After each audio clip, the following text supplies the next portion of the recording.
I'm Robert Lefevre, I'm the director of the Promis Recovery Centre. What we're hoping to do with these short clips is to help people to understand the nature of addiction and what can be done about it. If addiction was not a compulsion, it wouldn't be an addiction. Now that's a fundamental statement. I don't do things because I'm stupid. I'm not stupid, I'm bright. I don't do things because I thought it was a choice of behaviour. It wasn't. The addictive things I do are a compulsion. When I was at prep school, I had a tic. I used to do that. The reason was rather sad. My parents were missionaries and they couldn't afford to get shirts that fitted. So my shirts were too tight. And I'm always trying to get my neck out of my shirt, out of the stranglehold. And I was teased about it. Well, nowadays I'm old and rich and I can afford to buy shirts that fit. So I don't have the problem. I don't have that tic. It's gone. At school I used to look forward to the porridge being burnt. This was just after the war and we had rationing.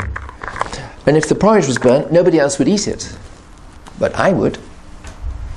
And those of you who, like me, have got an eating disorder will know why. It's because I got my portion of sugar and all of theirs. They didn't eat the sugar because they weren't eating the porridge.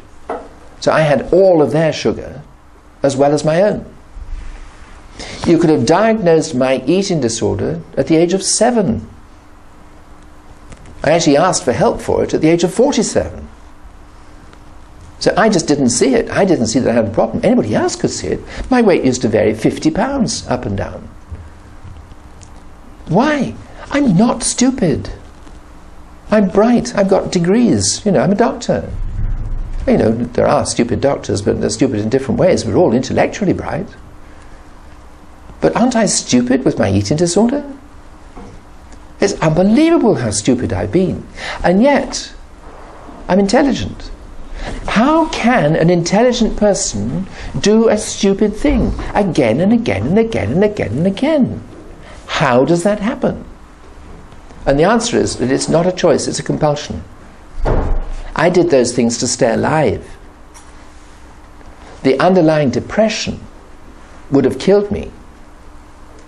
The Samaritans will tell you that 30% of all suicides are in alcoholics. Other researchers have said that 95% of all suicides are in addicts of one kind or another. We are the people who commit suicide because our underlying problem is depression. And we find that the various treatments that we use, the alcohol, the drugs, the sugar, the nicotine, the gambling, eventually they cause problems. So we can't live with them, and so we try to give them up. And then we go crashing back into the depression, and we can't live without them. So we try again, or we try something different, and we get problems with that. So we give up again, we go crashing back into depression, or eventually we give up, and we top ourselves. And that's what happens. Vast numbers of addicts die.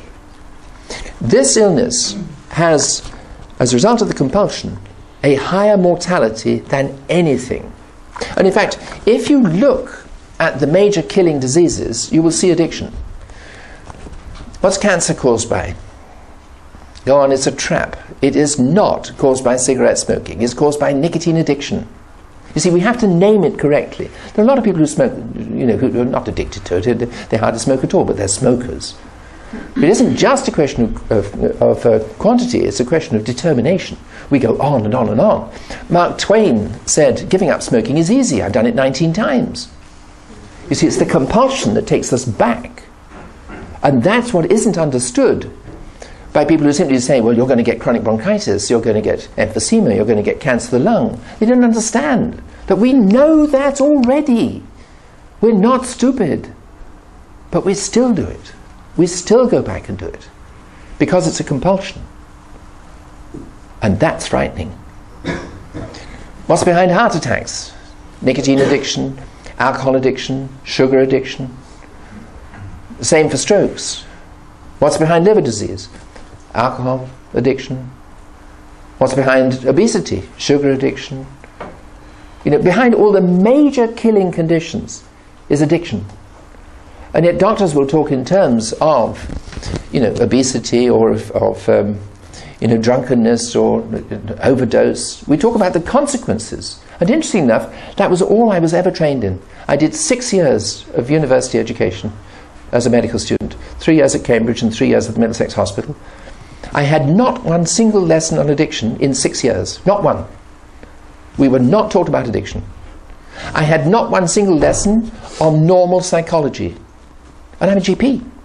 I had not one single lesson on normal psychology. And I had not one single lesson on counselling, on how to help people. And I'm a GP. You know, half the doctors in the UK are like me. We're counselling all the time. And yet we had no training and no understanding. Each GP will, on average, see 3 people with Parkinson's disease. You know, Parkinson's disease, that one. We'll see 150 addicts. We see 50 times as many people who've got problems with alcohol, drugs, food, nicotine, gambling, whatever. And yet we're taught nothing whatever about it. Which is a disgrace. I'm not blaming my professional colleagues, but I am blaming the educational system. There's something fundamentally wrong with it. So our addictive behaviour does need to be understood. And it tends not to be understood by doctors. It tends not to be understood by families. It tends not to be understood by politicians. Certainly not by the Department of Health.